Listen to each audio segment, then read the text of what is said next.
You know that feeling, right? That internal tug of war? There's a part of you that wants to grab the reins, to control everything. And then there's this other part that just wants to let it all go. Well, this tension between taking charge and surrendering is something we all deal with. So let's get into it, because what if that private, internal struggle is actually a tiny reflection of a much, much bigger story? I mean, it's a question we answer a dozen times a day. Do you grip the steering wheel of your life a little tighter, or do you kind of trust the flow of traffic?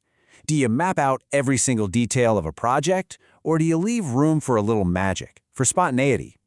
This choice, this constant back and forth, is right at the heart of what we're going to explore.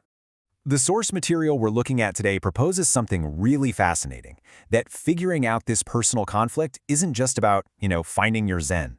It suggests that getting good at balancing control and surrender, well, that might just be a crucial step in our evolution, not just as people, but as a whole species.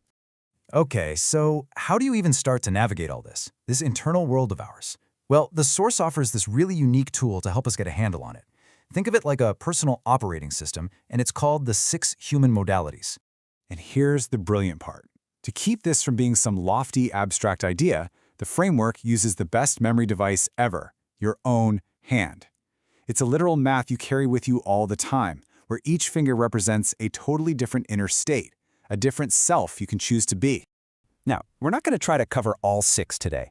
Instead, we're going to zoom way in on 2 specific ones that the source describes as being perfect mirrors of each other. These 2 really get to the core of that whole conflict we were just talking about. And here they are. On one side, you've got agency mode. This is all about the individual, about control, about your own will. And on the other side, you have the soul kernel, which is all about the collective, about surrender, about plugging into a universal flow. They're like the 2 poles of a magnet inside you.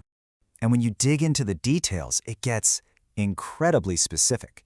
Agency mode, that's mapped to your index finger, which is seen as masculine, and it's all about focusing on your breath. The soul kernel, that's on your ring finger, the feminine side, and it's tied to your pulse. Even the mantras are polar opposites. They're these perfectly symmetrical, yet totally different ways of being. But here's what's so wild. Even though they're complete opposites, the way you access them is almost identical. Both practices start the same way. You center yourself in what's called the dantian, kind of the body's energy core. Then you tune into your body's rhythm. Breath for one, pulse for the other. Visualize a 6-pointed star and repeat the mantra. It's the same road to 2 very different places. So what actually happens when you try to move between these 2 states? You'd think it would be a pretty smooth ride, right? But the source describes something very different, and it tells us a lot. This is straight from the source material. The friction, the really tough part, isn't being in one mode or the other. It's in the switch. Right in that moment of transition, that's when this really powerful, uncomfortable feeling, anger, bubbles up. So why? Why would that happen? Well, the source explains that this anger is the resistance. It's that part of our brain, our ego, that's built on control and being the one in charge. And it's basically throwing a fit because it's being asked to surrender, to let go of the driver's wheel. It's protesting that shift from I am in charge to I am just one part of a bigger thing. Okay, let's hit pause for a second and zoom way out. Does this internal fight, this anger that pops up when the individual clashes with the collective, does that sound at all familiar? Because the source argues this isn't just happening inside of us, it's playing out on the world stage, big time. It's that old saying, right? As within, so without.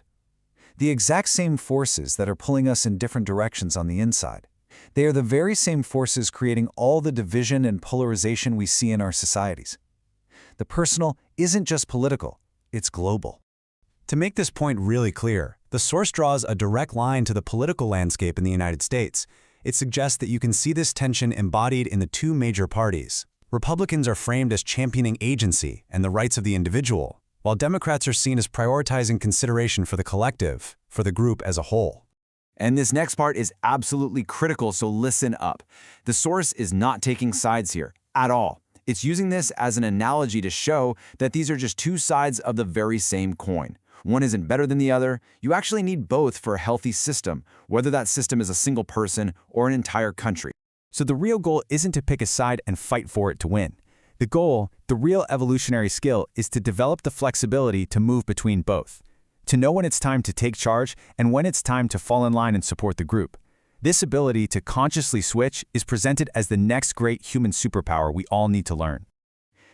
And that leads us to the biggest, most mind-bending idea in this whole thing. This isn't just about self-help or fixing our politics. This is about the future of our species. According to the source, this is humanity's great paradox. Our individuality, it's our superpower.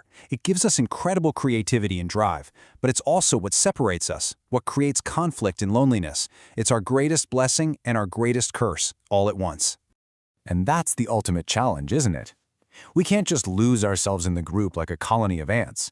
The next big leap for humanity, the source argues, is to hold on to every single thing that makes you you, but to consciously choose to act as one, to be both, at the very same time. Now, this idea of a collective jump in consciousness is so profound, the source links it to some of humanity's oldest, most powerful stories, prophecies about a great teacher or a divine being arriving to start a new age. But it offers a totally radical new take on it. The second coming, the next great avatar, it's not some single person who's going to swoop in and save us. It is us, all of us. It's what happens when we finally learn how to balance who we are as individuals with our shared identity as a collective. The savior we've been waiting for is actually a change we have to make inside ourselves, together. And so that's the final thought this source leaves us with. Can we do it? Can we really master that internal switch between taking control and letting go? And by doing that, can we start to heal the divides in our world? And maybe, just maybe, unlock the next stage of our own evolution? The answer, it seems, is literally in our hands.